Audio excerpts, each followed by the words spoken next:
This is the home screen of the IAB Tech Lab Agent Registry.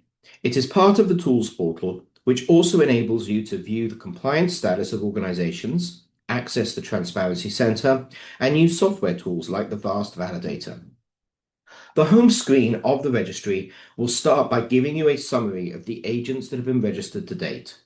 From here, you can browse the registry, register a new agent, use some simple validation tools, and review the documentation for accessing the registry either via an API or using an MCP server. Let's start by looking at the registered agents. Once an agent has been approved by TechLab, it will appear in this list. You can sort by filters or general search terms, which can include the tools and skills of the agent. So in this case, if we look at the fact that we have 5 agents registered so far, and we search for those that support deals, this now narrows it down to Pubmatic and Equitive. Now let's go back to the main menu and take a look at how we register an agent, which will tell you some of the information that is available for each agent that has been registered. So I'm going to register a copy of the Equitive agent that has already been registered in there to demonstrate this for you. So it automatically took the domain of the email address that I logged in with, which was a test version. It will look up the GPP and the TCF ID based upon that domain.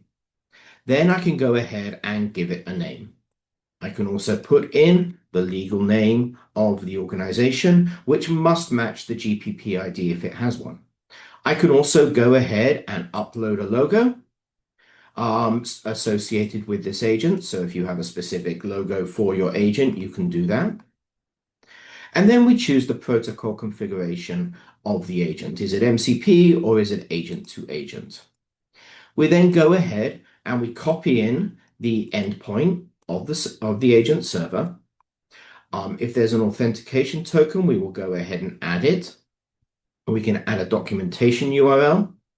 And then to enter the tools that the agent supports, we can either use the endpoint and the authentication token, or we can merely drop in the JSON which describes those tools.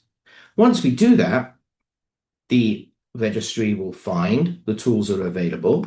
It will add them to the classification area below, where we can also categorize our company. In this case, it's ad server, because that is what Equitive is. And we can then go ahead and we can put in a description of what the agent will actually do. In this case, it will create a working media planning and deal management interface for Maestro.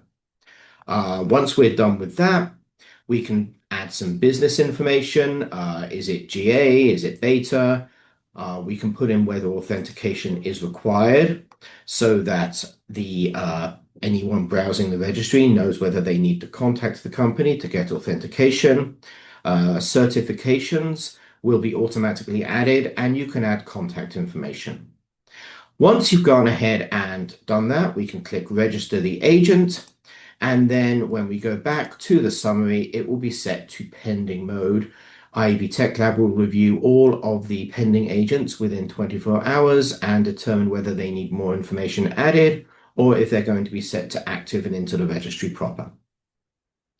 Finally, in the registry, you have some validation tools which enable you to make sure that you can connect to the agent correctly and you can view TCF and GPP IDs. And because users may not wish to access the registry manually or browse that manually once they've started using it, we also have documentation on how to access the registry either via a REST API or using an MCP server because the registry is built upon one. And you can find that documentation here. As with anything in the AMP initiatives, we are all learning together what else might be needed in this market. So please email feature requests for the registry to support@iabtechlab.com.